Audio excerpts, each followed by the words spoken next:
മന്ദാരം ചാനലിലേക്ക് എല്ലാവർക്കും സ്വാഗതം. ഇന്ന് ഞാനൊരു കുഞ്ഞു വീഡിയോ ആയിട്ടാണ് വന്നിരിക്കുന്നത്. സ്വീറ്റ് പൊട്ടാറ്റോ അല്ലെങ്കിൽ നമ്മൾ മധുരക്കിഴങ്ങ് എന്നൊക്കെ പറയും. ഞങ്ങളുടെ നാട്ടിലേക്ക് ഇതിന് ചക്കരക്കിഴങ്ങ് എന്നും പറയും. അത് രണ്ട് വിധത്തിലാണ് ഉണ്ടാക്കിയിരിക്കുന്നത്. ഒന്ന് പുഴുങ്ങിയെടുത്തിരിക്കുകയാണ്, മറ്റൊന്ന് വേറൊരു രീതിയിലാണ് തയ്യാറാക്കിയിരിക്കുന്നത്. എല്ലാവർക്കും എളുപ്പത്തിൽ തയ്യാറാക്കാൻ പറ്റുന്ന ഈ സ്വീറ്റ് പൊട്ടാറ്റോ എങ്ങനെയാണ് തയ്യാറാക്കിയിരിക്കുന്നത് നോക്കാം. ഇതുപോലത്തെ 3 എണ്ണമാണ് ഞാൻ എടുത്തിരിക്കുന്നത്. അത്യാവശ്യം വലുപ്പമുള്ളത് തന്നെയാണ്. അത് നന്നായി കഴുകിയ ശേഷം നമുക്കതൊന്ന് മുറിച്ചെടുക്കാം വേവിക്കാനായിട്ട്. ഇതുപോലെ പീസുകളായിട്ടാണ് ഞാൻ വേവിച്ചെടുക്കുന്നത്. മുഴുവനായിട്ടും വേവിക്കാം, പക്ഷേ അതിൻ്റെ വേവൊക്കെ ഒരുമാതിരി ഒരേപോലെ ശരിയായിട്ട് കിട്ടാൻ വേണ്ടിയിട്ടാണ് ഇതുപോലെ മുറിച്ച് ഇട്ടത്.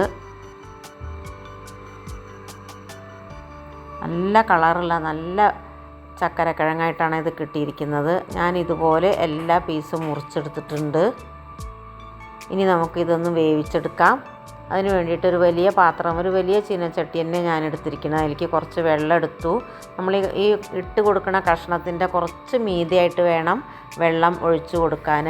എന്നാലാണ് നമുക്കത് വെന്ത് കിട്ടുള്ളൂ. അത്യാവശ്യം വേവുണ്ട് ഈ സ്വീറ്റ് പൊട്ടാറ്റോയ്ക്ക്. ഒരു 10-15-20 മിനിറ്റോളം ഞാനിത് വേവിച്ചെടുത്തതാണ്.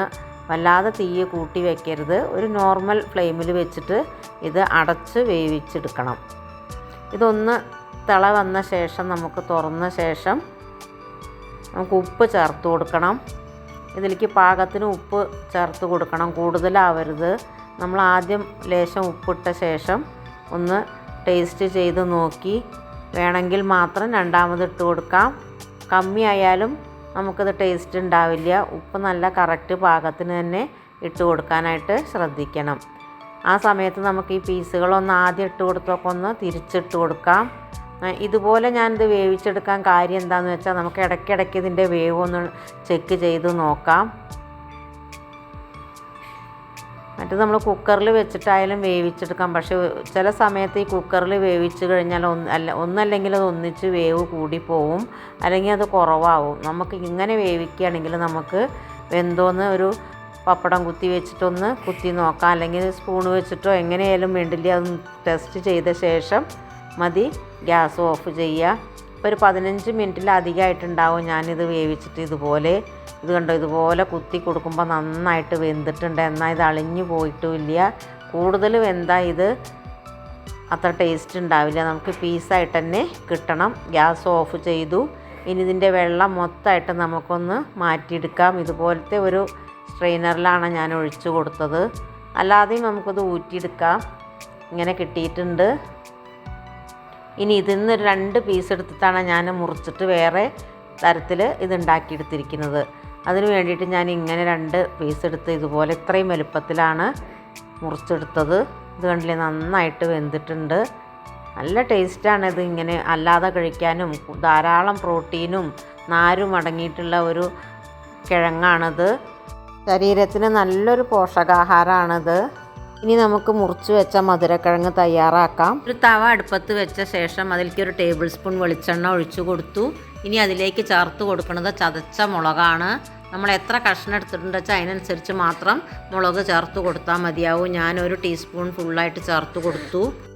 ഇനി നമ്മൾ മുറിച്ച് വെച്ചിട്ടുള്ള മധുരക്കിഴങ്ങ് ചേർത്ത് ഒരുപോലെ ഇളക്കി നമുക്ക് ചേർത്ത് കൊടുത്ത ചതച്ച മുളക് എല്ലായിടത്തേക്കും ഒന്നാക്കിയെടുക്കണം.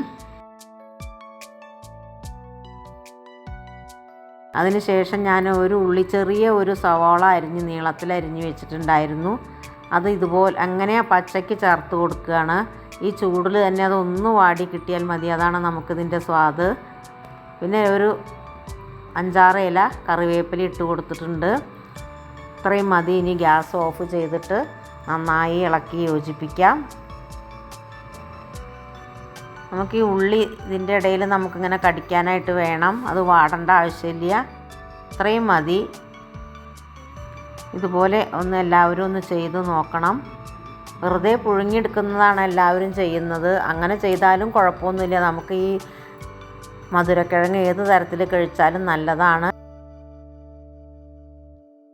ഇതുപോലെയാണ് വേവിച്ചെടുത്തത്. ഞാൻ തൊലിയൊന്ന് കളഞ്ഞു നോക്കാം. പെട്ടെന്ന് ഇളകി കിട്ടും. നമുക്കിത് നന്നായിട്ട് വെന്ത് തണുത്ത ശേഷം വേണം ഇത് തൊലിയൊക്കെ മാറ്റിയെടുക്കാൻ. ചൂടോട് കൂടിയിട്ടാകുമ്പോൾ നമുക്കത്ര ശരിയാവില്ല. അതുകൊണ്ട് തണുക്കാൻ വേണ്ടിയിട്ട് കുറച്ച് നേരം വെക്കണം. ഇനി നമുക്ക് വേറെ രീതിയിൽ തയ്യാറാക്കിയിട്ടുള്ള മധുരക്കിഴങ്ങ് ഒരു പാത്രത്തിലേക്ക് മാറ്റാം. രണ്ടായാലും നല്ല ടേസ്റ്റാണ്. എല്ലാവരും ഒന്ന് ട്രൈ ചെയ്ത് നോക്കണം. നമുക്ക് പെട്ടെന്നൊക്കെ ഇതുപോലെ ഉണ്ടാക്കിയെടുക്കാം. എൻ്റെ ഈ വീഡിയോ നിങ്ങൾക്കൊക്കെ ഇഷ്ടപ്പെട്ടു എന്ന് വിചാരിക്കുന്നു. ഇഷ്ടപ്പെട്ടാൽ എല്ലാവരും ഒന്ന് ലൈക്ക് ചെയ്യണം, ഷെയർ ചെയ്യണം.